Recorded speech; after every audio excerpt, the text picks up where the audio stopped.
राम राम भक्तों जाए, सीता राम जय हनुमान जाए बागेश्वर धाम सरकार। दोस्तों, मैं आपसे बोलता हूं कि इस वीडियो को अधूरा छोड़ना, क्योंकि आज हम जानने वाले हैं कि दोस्तों, आप सभी जानते हैं कि रावण कई विद्याएं, वेद पुराण, नीति, दर्शन, शास्त्र, इंद्रजाल आदि में पारंगत था। भक्तों, स्वयं रावण ने बताया था कि जो भी व्यक्ति इस पौधे की जड़ों को गले में धारण करेगा वह मालामाल हो जाएगा और दोस्तों धीरे धीरे वह पैसा वाला बनता जाएगा। आज भी दोस्तों कई उपाय ऐसे हैं जिन्हें हम करके बहुत तीव्र गति से धनवान हो सकते हैं। हो सके तो दोस्तों इस पौधे के बारे में जरूर जान लेना चाहिए आपको। और दोस्तों यह बात जानना हमारे लिए बहुत जरूरी है, इसलिए बोल रहा हूं कि वीडियो पूरा देखना। रावण के पिता का नाम आशय विश्रवा था। आज विश्रवा महर्षि पुलस्त्य के पुत्र थे। रावण की मां का नाम कैकसी था। टैक्सी राक्षस राजा सुमाली और केतुमती की पुत्री थी, इसलिए रावण ब्राह्मण पिता और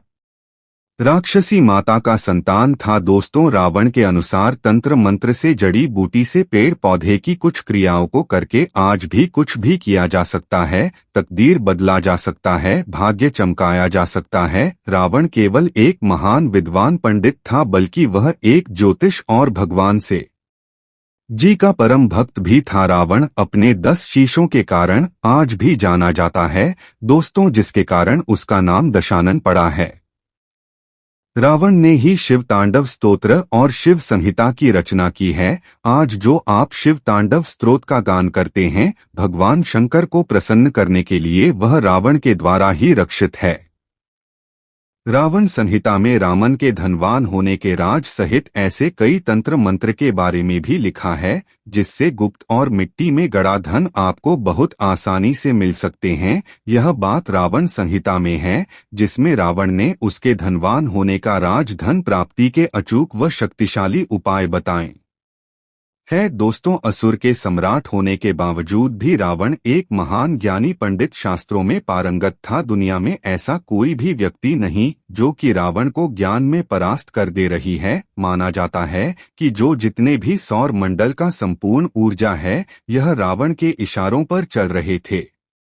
कोई भी ग्रह रावण के विरुद्ध कार्य नहीं कर सकता था। तो आप समझ सकते हैं कि रावण कितना बड़ा ज्ञानी था, कितना शक्तिशाली था। यहाँ तक कि मेघनाद के जन्म के पूर्व जब वह अपनी माता मंदोदरी के गर्भ में था, तब रावण ने उसे अमर बनाने के लिए सभी नक्षत्रों को एक स्थिति में ला दिया था। तो इस दौरान सभी ग्रहों ने रावण के निर्देश अनुसार ही कार्य किया गया, लेकिन केवल श्रेणी ने अपना स्थान परिवर्तन कर दिया गया, जिसके चलते मेघनाद को अमर बनाने का जो सपना था रावण का, पूरा नहीं हो सका। और इसी कारण मेघनाद यशस्वी पराक्रमी योद्धा होने के बावजूद भी अमर नहीं हो सका है। भले ही महापंडित रावण को रामायण का नकारात्मक पात्र माना जाता हो, लेकिन माता सीता का हरण रावण ने अपनी जिंदगी की सबसे बड़ी भूल करने के कारण की थी। और यह भी कहा जाता है कि रावण जानता था कि जो प्रभु रामचंद्र जी हैं वह भगवान विष्णु जी के अवतार हैं, या उनके हाथ से उनकी मृत्यु हो तो निश्चित ही उन्हें बैकुंठ की प्राप्ति होगी। ऐसे में उसने अपने पूरे परिवार के उद्धार के लिए जानबूझकर प्रभु राम से शत्रुता रखी। दोस्तों, वीडियो में आगे बढ़ने से पहले आपसे अनुरोध है कि हमारी प्रस्तुति आपको पसंद आती है तो वीडियो को अभी लाइक कर चैनल को सब्सक्राइब कर लें।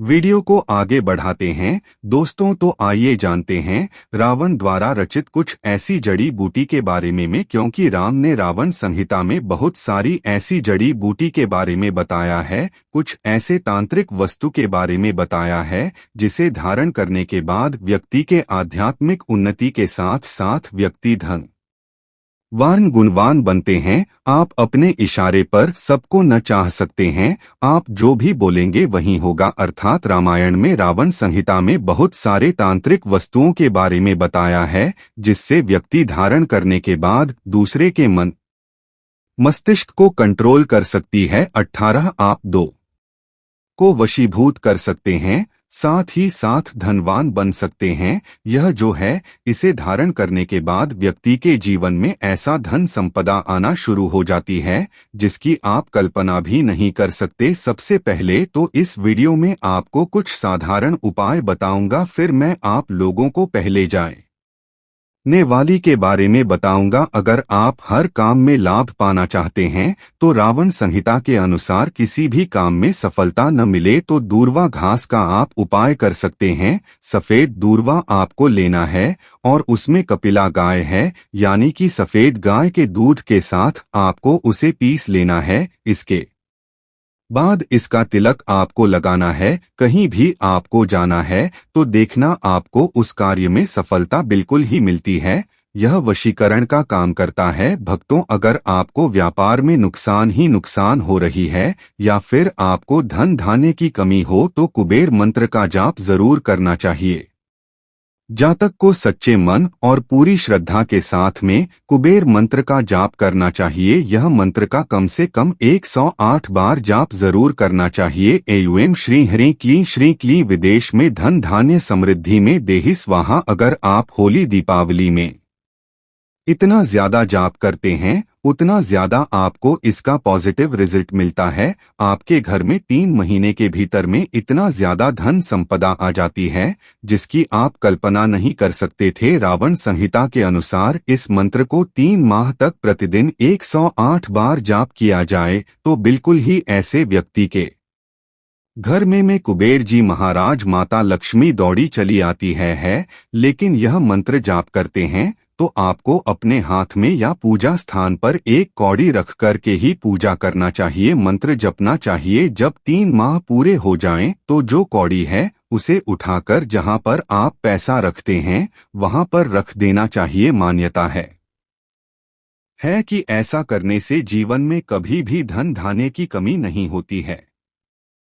भक्तों, ऐसा मैं नहीं बोल रहा हूं बल्कि रावण संहिता में लिखित है। चलिए अब जानते हैं कि रावण संहिता के अनुसार कौन सी को धारण करने के बाद हम अपनी तकदीर को बदल सकते हैं, अपने बुरे समय को समाप्त कर सकते हैं, अपने भाग्य को चमका सकते हैं। पहला है काला धतूरा। रावण संहिता के अनुसार रावण बहुत बड़ा तांत्रिक तथा जितने भी समान में व्यक्ति की अनहोनी होती है, यह दुर्घटना होती है, मान सम्मान की हानि होती है, जीवन में तरक्की नहीं मिलती, व्यक्ति बहुत ही परेशान हो जाता है। यह सब किसके कारण होता है? श्रेणी के कारण। ऐसा माना जाता है जो काला धतूरा है इसकी जद में भैरव बाबा का वास होता है, महाकाल का वास माना जाता था और साथ ही साथ भगवान शनिदेव का वास माना जाता है। जो व्यक्ति धनवान बनना चाहते हैं, मान सम्मान प्रतिष्ठा प्राप्त करना चाहते हैं, राजनीतिक क्षेत्र से जुड़े हैं और चाहते हैं कि सभी लोग उनकी बात माने ने, ऐसे व्यक्ति को काला धतूरा की जड़ जरूर धारण करना चाहिए। कैसे धारण करना चाहिए, कब धारण करना चाहिए, कि कौन सा दिन धारण करना चाहिए? इसके बाद रावत जी कहते हैं कि काला एरंड की जड़ इसे ढूंढना थोड़ा सा दुर्लभ है। ऐसा माना जाता है जो यहाँ आ रहा है वह माता पार्वती का ही स्वरूप कही गई है। जो भी व्यक्ति काला रंग धारण करते हैं तो ऐसे व्यक्ति को माता आदि शक्ति की कृपा प्राप्त होती है। ऐसे व्यक्ति के शरीर में सम्मोहन की सिद्धियां बढ़ जाती है। डरपोक व्यक्ति भी अगर काला रंग की जड़ धारण करें तो ऐसे व्यक्ति साहसी बन जाते हैं। ऐसे व्यक्ति पर मां लक्ष्मी की कृपा होने लग जाती है क्योंकि यह इसका स्वाभाविक गुण है। जहां पर शक्ति वहां पर लक्ष्मी स्वतः खिंची चली आती है। इसके बाद आता है काला हल्दी। मार्केट में सबसे ज्यादा बिकने वाला तांत्रिक चीजों में काला हल्दी की गणना आती है।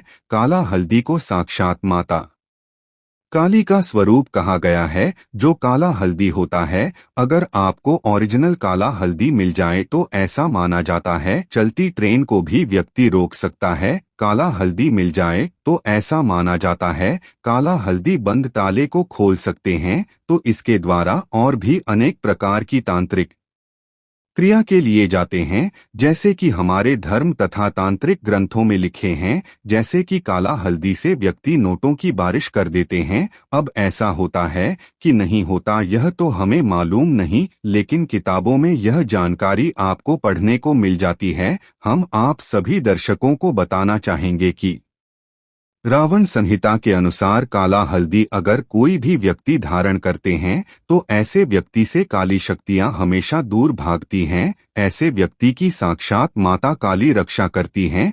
पुत्र की भांति ऐसे व्यक्ति की माता काली साक्षात रक्षा करते हुए उस व्यक्ति की आध्यात्म उन्नति होता है। ऐसे व्यक्ति के जीवन में अगर किसी भी वस्तु का अभाव होता है तो वह सारे वस्तु बनते ही प्राप्त होना शुरू हो जाती है। यदि ग्रह नक्षत्र की बाधा से पीड़ित हैं, कोई भी ग्रह आपको बहुत परेशान करते हैं, तो काला हल्दी की जड़ आप जरूर धारण करे रही है। इसके बाद डाटा है काला कपास। जो काला कपास है आपको बहुत आसानी से मिल जाती है। ऐसा माना जाता है काला कपास के पेड़ के नीचे से अगर आसमान को देखा जाए तो देवी देवता के विमान नजर आते हैं। यहाँ तक कि काला कपास के नीचे से देवी देवताओं को देखने पर देवी देवता भी जो अपनी लें मैं है वह भी दिखने लगता है। ऐसा हमारे कई तांत्रिक किताबों में देखने को मिलता है, लेकिन इसे रवि पुष्य नक्षत्र में ही देखना होता है। काला कपाल धारण करने के बाद क्या बेनिफिट मिलता है?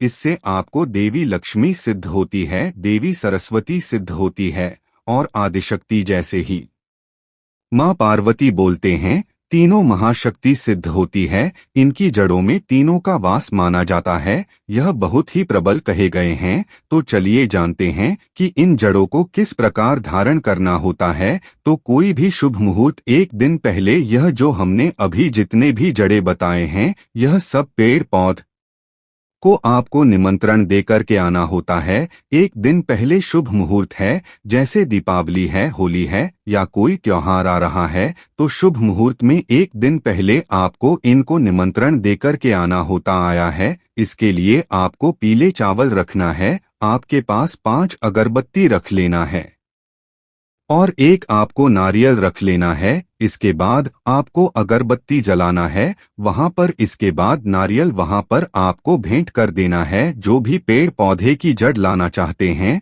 जैसे कि आप काले धतूरे की जड़ लाना चाहते हैं, तो वहां पर नारियल आपको भेंट करना है, अक्षत आपको चढ़ा देना है और आपको प्रार्थना कर ना है कि है वृक्ष शिराओं में आपकी जड़ का प्रयोग करने जा रहा हूँ। इस कार्य के लिए कार्य मन में बोल देना है। धन प्राप्ति, शनि की कुदृष्टि, उनके बचाव करने के लिए, अपने आत्म कल्याण करने के लिए इस प्रकार से प्रार्थना करें। इसके बाद आप उन्हें बोला कि कल मैं प्रातःकाल सूर्योदय से पहले आपको ले जाने आऊंगा, कृपया आप मुझे अनुमति दे दी। इस प्रकार से प्रार्थना कर लेना है और आपको फिर सुबह प्रातःकाल स्नान करके जाना है और इसे आपको खनन करके ले आना है। लेकिन ध्यान रहे, आपको कुदाली या लोहे की वस्तु है उससे आपको खनन नहीं करना है। लाने के बाद आपको इसे सर्वप्रथम गंगाजल से दूध से स्नान करा देना है। कुमकुम, रोली, अक्षत जैसे देवी देवता को पूजा करते हैं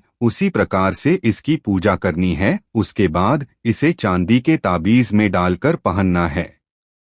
मैं चांदी के ताबीज क्यों बोल रहा हूँ? क्योंकि चांदी के ताबीज जो होता है वह शीतल होता है। यह आपको नकारात्मक प्रभाव से बचाता है। तो आपको चांदी के ताबीज में इसे डालना है और पहनना है। भक्तों, आपको प्राचीन शास्त्रीय प्रस्तुति अच्छी लगी हो तो वीडियो को लाइक और कमेंट बॉक्स में सच्चे दिल से जाया जाए।